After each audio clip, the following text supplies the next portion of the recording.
Hey, what's up, everybody? Welcome back to another episode of A Chat with Deb, with your girl, DEBORAH PETERSIDE. First of all, I'd like to say a very big thank you to every one of you who has taken out time to subscribe, the likes, the shares, the comments, the reviews. I really appreciate you guys. Sincerely speaking, I really do appreciate you guys. Anyways, today's episode is an offshoot from the last episode, talking about living the single life without regrets. I noticed that I got a lot of comments. I got a lot of reviews from so many of you, and I really appreciated them. And so, I'll be reading out those comments, those reviews today. So, let's jump into what we have for today.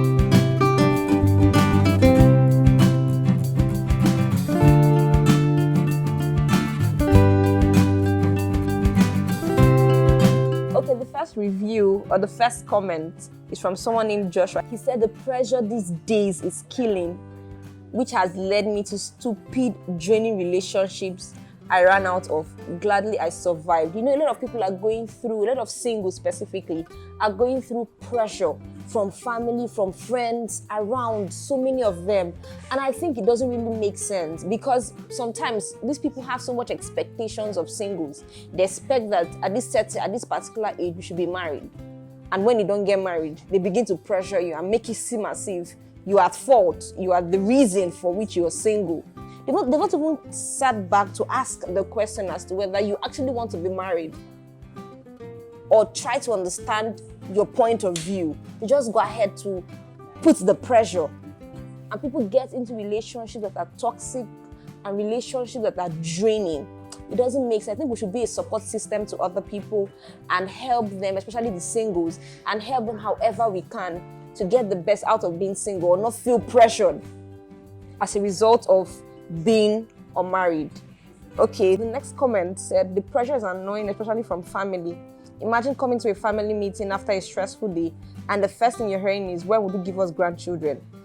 You're the one left to give us a spouse, so this is your year, or Abi. All those kind of very silly comments, all those side comments, they might actually seem very light, but I think they carry a lot of weight. And I'd like to say we should actually watch against all those comments, because they don't help in any way. Another comment, it's crazy, and most times it affects everything else. You're growing business for some of us who are entrepreneurs, and also it makes you rush the process. Every lady or guy you meet now becomes a potential husband or wife material, so we lose sight of friendship and make life-threatening mistakes. It's actually very true.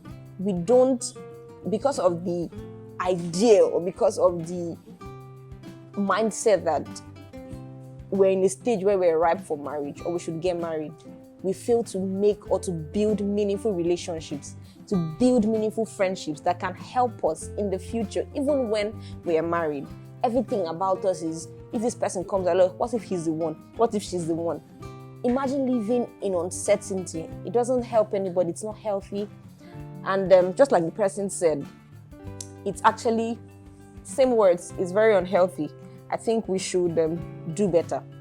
Okay, so the next comment said, is this, the topic is very important. The church haven't been helpful either.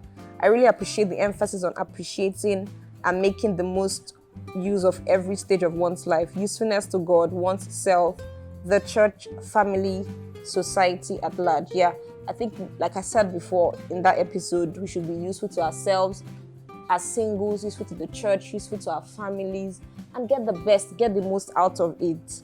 All right, guys, so other comments. Thanks, Debbie. More grace and unction from Williams. Thank you, Williams.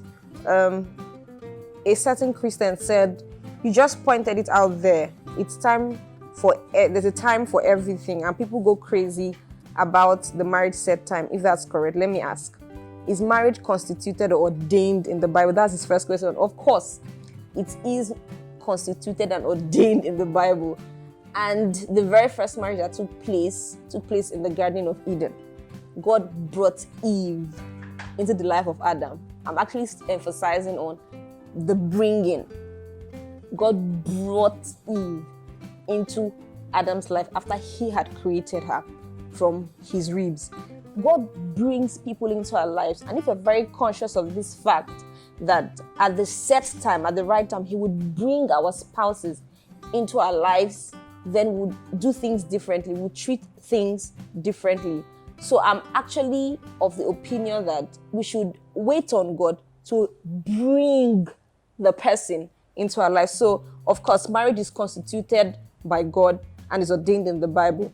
The next thing he said, how will a single lady feel at the age of 40 if nobody asks her hand in marriage in our present day society? I'm very happy you put our present day society, because we go over and beyond and judge somebody who is 40 and not married that the person is irresponsible. In fact, I came across an article of a minister saying that if you're 35 and above and you're still single, you are irresponsible.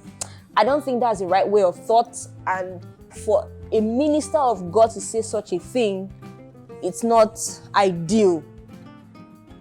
I read through the article published by Punch, and I didn't want to just take the headlines. I wanted to be very, very sure it actually said that. I'm actually still doing my research.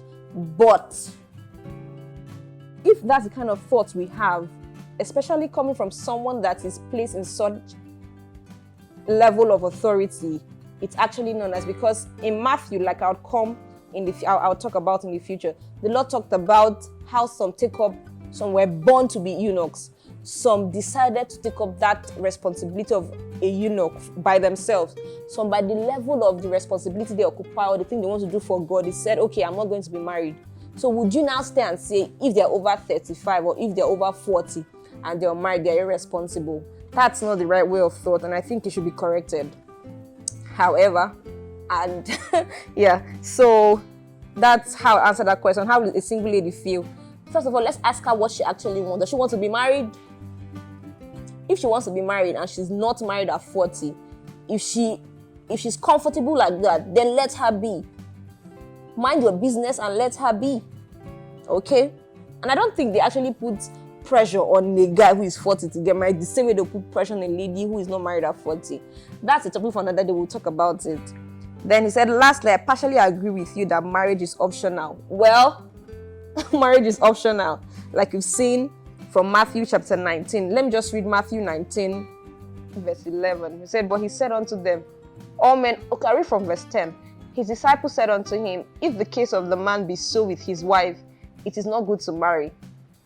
But he said unto them, all men cannot receive this saying, save they to whom it is given. For there are some eunuchs which were so born from their mother's womb, and there are some eunuchs which were made eunuchs of men, and there be eunuchs which have made themselves eunuchs for the kingdom of heaven's sake.